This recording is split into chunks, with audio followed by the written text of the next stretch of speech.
If you want a people mover and you don't want a Kia Carnival and you don't want a second-hand van from Japan, this is the right car for you. It's the LDV Mifa. I'm going to tell you all about it in this review.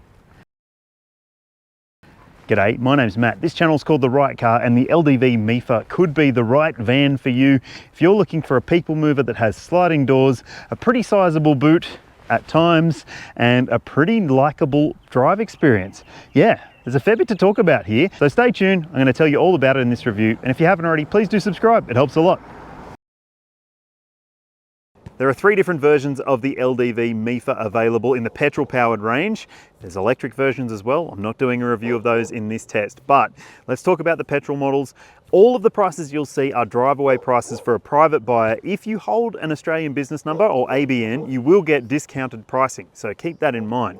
Now, let's talk about the entry-level model, which is this one here. It's called the Mode, and it comes with a bunch of really great standard features. LED lighting all around the car, 18-inch alloy wheels, fake leather interior trim, captain seats in the second row, plus it is a 7-seater, so it does have 3 seats across the back, and it's got a bunch of really great standard safety technology as well. A 12-inch media screen, Apple CarPlay, smartphone connectivity, digital instrument cluster, and it's also got keyless entry and hands-free start, so you don't even need to touch a button when you hop in. Just put your foot on the brake and the engine will start for you. If you are willing to spend the extra money, and you're able to, I would suggest that the mid-spec model is the version you should be buying. It's called the Executive, and it does have some features that make it stand out in my mind for a family buyer. It's 10 grand more, but it does get dual electric sliding side doors, an electric tailgate, a surround view camera, and a few other features that make it feel a bit more special.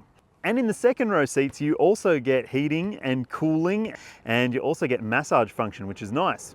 And if you choose the top spec model, you get a few extra features for your $9,000 more, but I don't think it justifies the extra spend. You do get full real leather seat trim, which is nice, driver's seat memory settings, and a few other features that do appeal to those who might be using this as a chauffeur vehicle. But I honestly don't think you need to spend that much.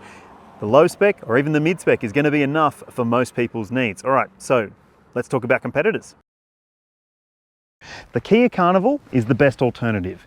Check out my review and see why I reckon that it's so great, and you'll be able to tell that it's also got some pretty interesting interior usability and practicality tricks that this car doesn't. It also comes with diesel, which this car doesn't, but this one does have an EV version available if you're willing to fork out 100 grand or more.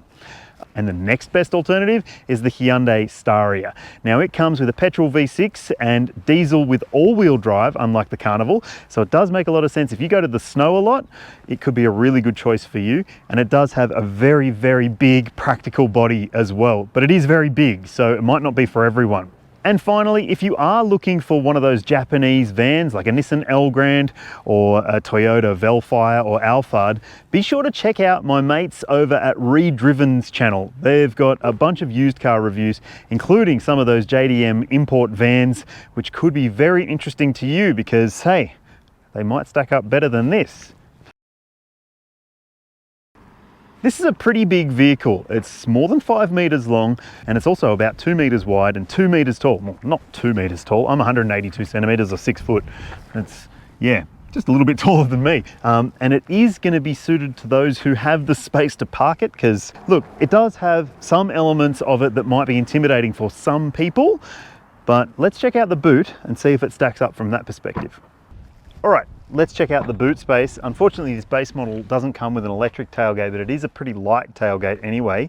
Now, look at this amount of space. Do you think that's enough for a vehicle that's this big, that's focused on families? Well, it's nowhere near as good as what you get in a Kia Carnival, and that's where this car sort of falls down most when it comes to the storage space.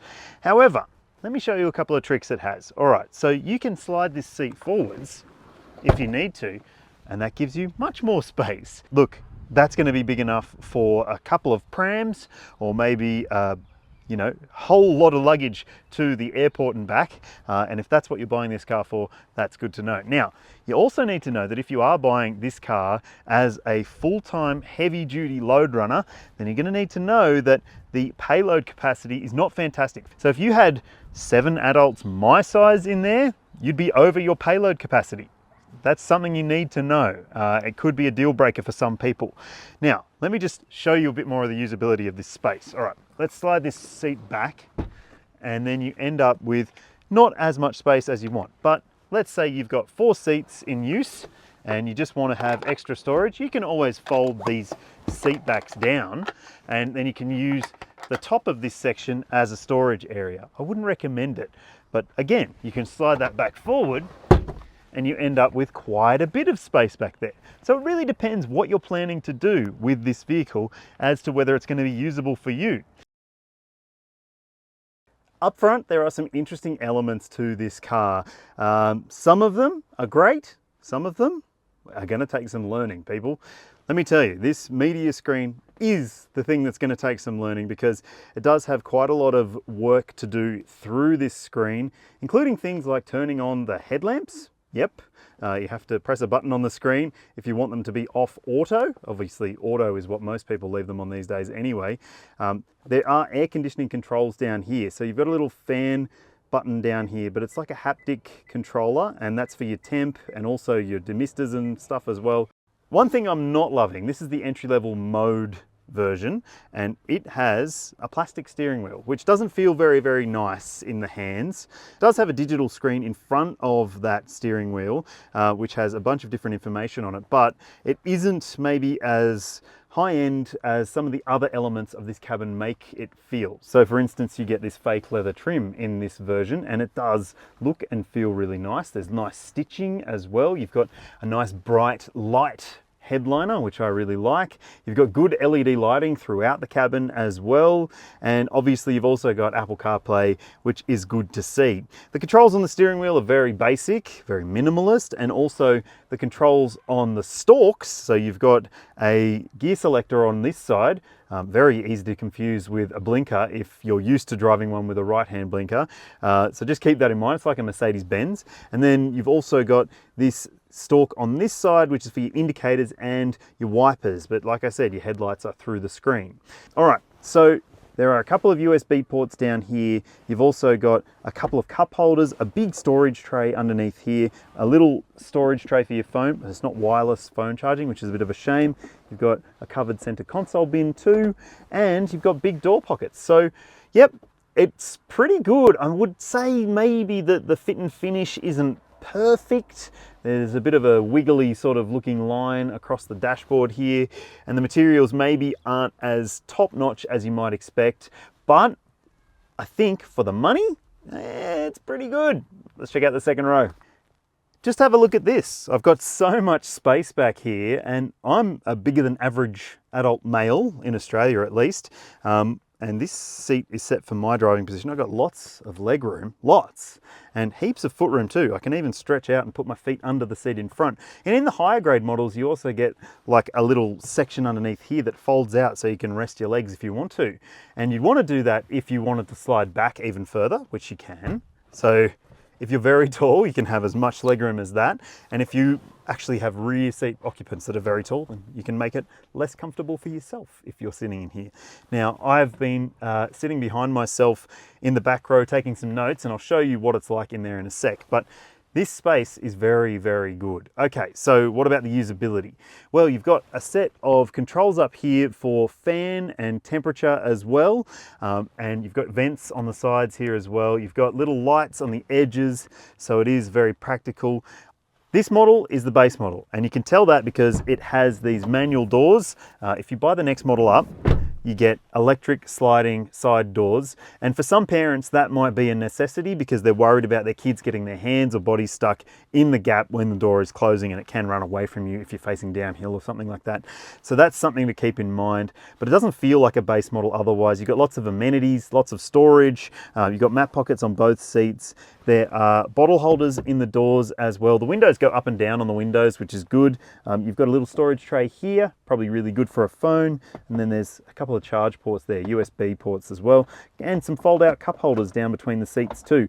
So it does have the smarts that you would expect for a big people mover like this. And if you've got kids and they want to have the luxury experience, there are ISOFIX points in both of these captain's chairs and top tether points as well.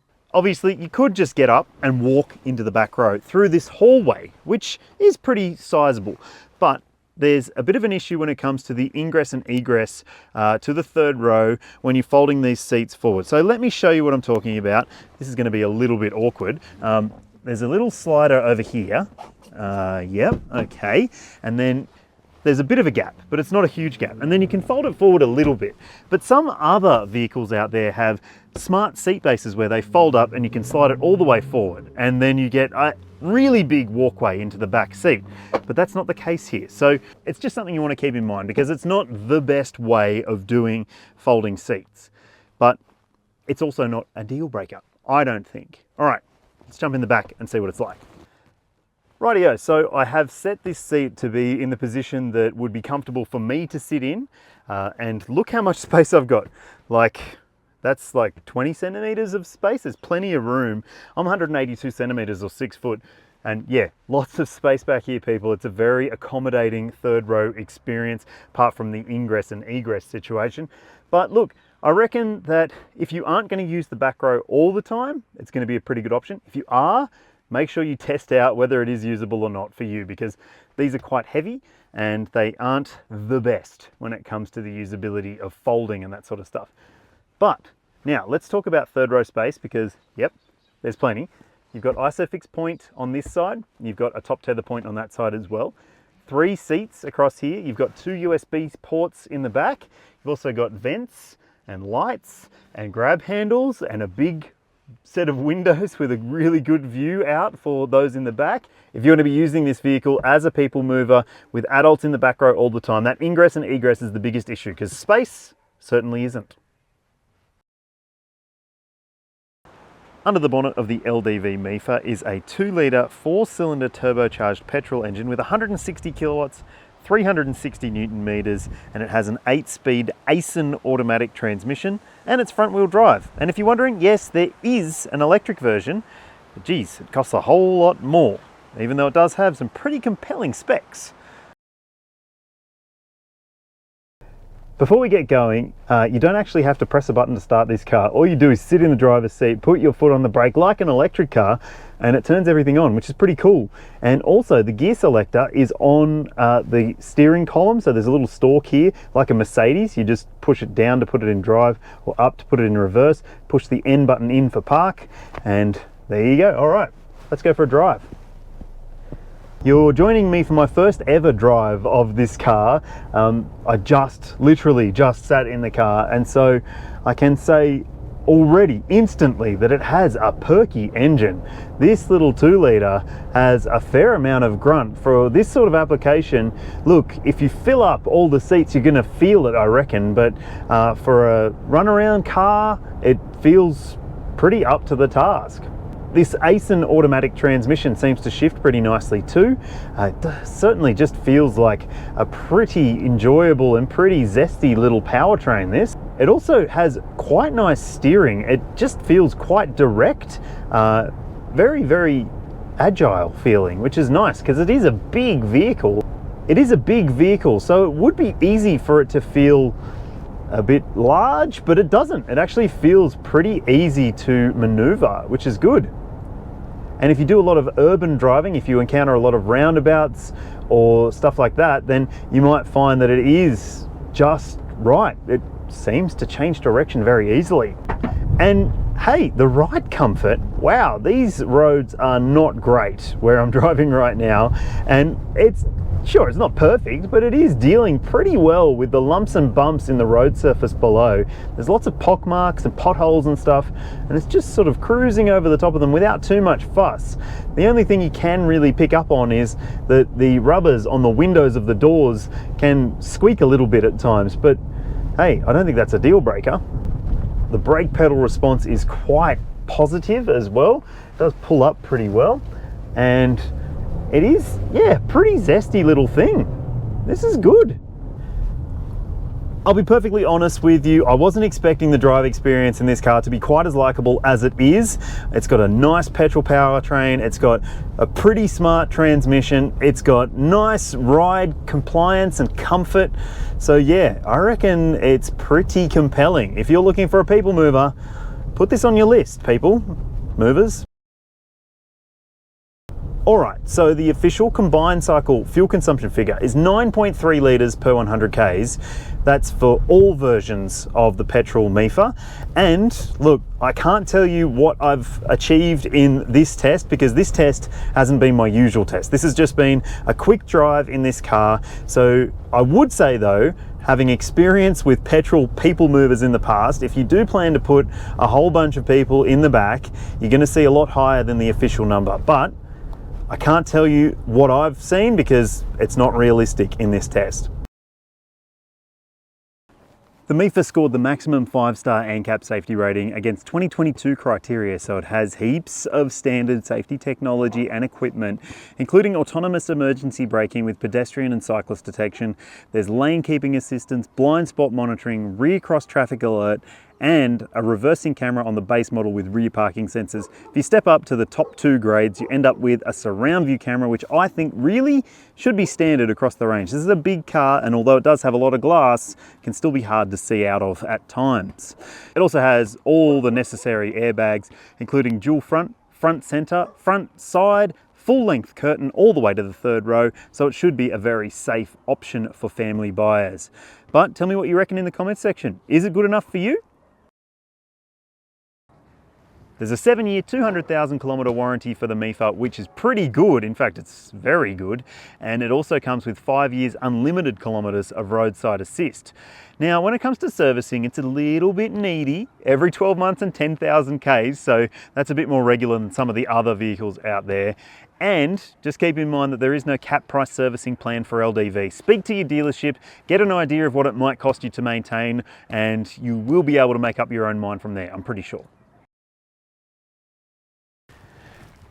Guys, I reckon this car does stack up pretty well. If you're looking for a people mover, you're looking for something that's not a Kia Carnival, that is spacious, lots of tech, and pretty nice to drive, then it could be the right car for you. But tell me what you think in the comments section. Would you choose it? Would you choose one of its rivals? Or would you buy a JDM import? I'd love to hear from you. If you haven't already, please do subscribe and hit like, and also hit the bell to keep up to date with all of my reviews. Heaps more coming. I'll see you soon.